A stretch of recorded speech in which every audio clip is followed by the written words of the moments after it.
Hey, it's Brock here with Rock Hill Farms. I'm out here at the National Farm Machinery Show, and I'm looking at LS tractors today. So I just walked around with the salesman. We looked at several different tractors and kind of went over the specs, and I'll show you that in a minute. But first, I ran into a friend of mine. This is CJ with Mallard 5 Farmhouse, and he's an LS owner. He's been an LS owner for a long time, and I thought maybe we'd get some first-hand perspective. So you want to tell them a little bit about your channel on YouTube and also your experience as a LS tractor owner. Well, my channel, we have a 50-acre farm in Ohio, and we make LS tractor videos of the stuff that we get into on the farm. And I bought my tractor about five years ago, and I started making videos of it because back then the LS tractor videos on YouTube weren't very good. And my dad has one, my uncle had one, he passed away. My brother has an LS tractor, and so does my brother-in-law. And I can honestly say none of us have had any trouble with our LS tractors, contrary to the YouTube videos that I saw back when I first started.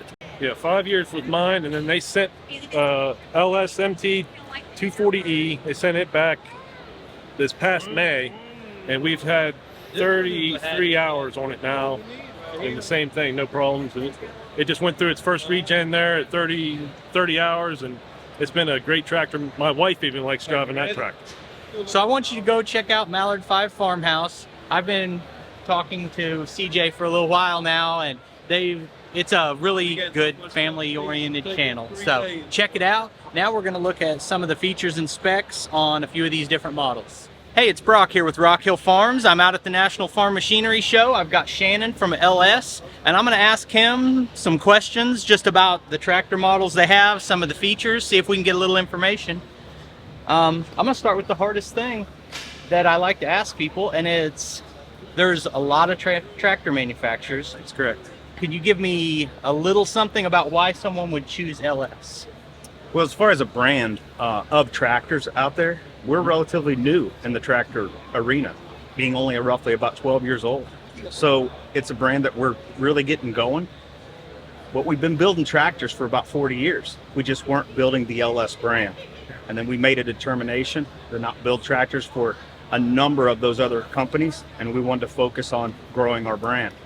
So I went to a few different dealerships that carry 2 brands or 3 brands, and asked them, how do you differentiate when you've got LS and another brand on the same lot? And that a lot of times they'll tell me that you get the same size tractor with the same features at a lot better price from LS. Is one of the big things. And it seems like you guys have a pretty good dealer network. We have 300 dealers representing us right now across the United States, and several dealers wanting to come on board with LS. Unfortunately, with the supply chain constraints, we've had to kind of tone that down until we can get the inventory to take care of those dealers. I think everybody's kind of having problems right now with supply chain. So is this tractor right here, we've got an MT 335H. 335. 35 horsepower tractor, hydrostack. So that really makes it easy for just about anybody to operate. And is this size tractor kind of your most popular thing, or do you do really well with the smaller? Yeah, this is going to be a very popular tractor for us in our lineup. Also comes with a cab as well. So that 335 comes in a cab, and it also jumps up 5 horsepower to a 40 horse cab as well. This is the same size roughly that the tractor I have is, and a little bit bigger frame, but the same horsepower. And mine's a Deere, and it doesn't have a factory cab option. So this has a cab. Do your subcompacts have cab options, or our subcompacts come with what we call a field installed cab. So that cab would be shipped as a whole unit to the dealer, and the dealer would actually install the field cab on at the dealership. Now, the downside to a field cab is you don't have the noise decibel is going to be a little bit louder.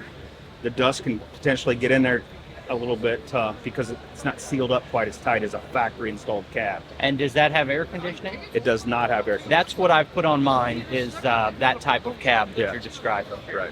I think I'll jump up in the seat real quick if that's all right. Is a tractor this size is only in hydrostat? No, we can get on this particular platform here. We offer just hydrostat only, but we have many other tractor platforms that you could get gear, shuttle shift. Feels like it's got a suspension seat. Yep. We've got a 3-range transmission, whereas mine's only 2-range. We got these split brakes. What's that? I think it is, yeah. Yep. So it's got split brakes. It's a Why do you system. feel that feature is important to you? I don't consider it a big feature really, Yeah. but I do like to list it off. It's good for turning radius in certain situations. That's correct. Especially if it's very tight conditions. I don't use it a lot. When you need it, You got it's it. there. Yep. Yeah. I like the 2-pedal system. It feels smooth. I like that the brakes on the opposite side, as opposed to I've seen some where you have a clutch over here on a hydrostat, which is kind of weird. Yep. So the operator, 2-pedal makes it very easy for the operator. 1 pedal forwards, the other pedal reverse. the operator system is comfortable or stationed. Placement of the joystick. This yellow one is your PTO, PTO. probably, and your throttle's here. That's correct. Is it a removable loader with the skid steer bucket? Skid steer attachment. Nice looking machine. So the tractor I was just on was, what series is that? That's called our MT335, a 35 horsepower premium tractor. The tractor we're looking at right now is what we call our economy series. This tractor comes in 25, 35, and 40 horse. Also comes with hydrostat or shuttle shift. Okay. And so this is more the economy line, and that's the more premium. That's correct. Are there some other features besides that that are different? Behind the tractor, you'd see on the other tractor, it's got standard remotes. Single set of remotes added to that tractor as well. It's got adjustable 3-point linkage. So it's just, the tractor just comes, when we talk premium versus economy, we take some of the items off. Now you can always add to it, but you'll find that you're better off buying up than you are adding. I always think it's better to have both, because some people just want the cheapest machine they can get that'll do a job, and then some people are willing to pay a little extra for, like you mentioned, the extendable draft arms. Correct. Yep. And even when you look at loader valve positioning, there's things when you go economy, you've got to be careful of how much money you want to put in the tractor and drive it into what we call a premium series. So I would say the joystick location is much more comfortable on the MT3 than it is here. But again, very solid if you feel it, robust. You don't have to worry about it snapping off. Yeah, makes sense. Yeah, I definitely prefer it down here, but it costs more to build it that way. It does. So it's a choice. That's correct. Again, another little small thing that you're not going to get quite as a premium of a seat on an economy series tractor. Yep. And so the designation is these just have an E on the end of the model number? Yep. Let's go and look at the 3-point real quick. So this is the standard setup. It's still, even though this is the E model, they still have the telescoping stabilizers. And the difference on the other one is that these are the extendable draft arms, or the extendable lift arms. And then we go all the way up. Is this one of your bigger models here? Yeah. When we first got started, we were really focused on just a small homeowner. Landowner didn't have a lot of need for a bigger tractor. That's where we really focused in on at first. But as we evolve as a company, we are developing our product to have much more depth of product offering. That's our highest horsepower tractor we offer, which is 101 horse.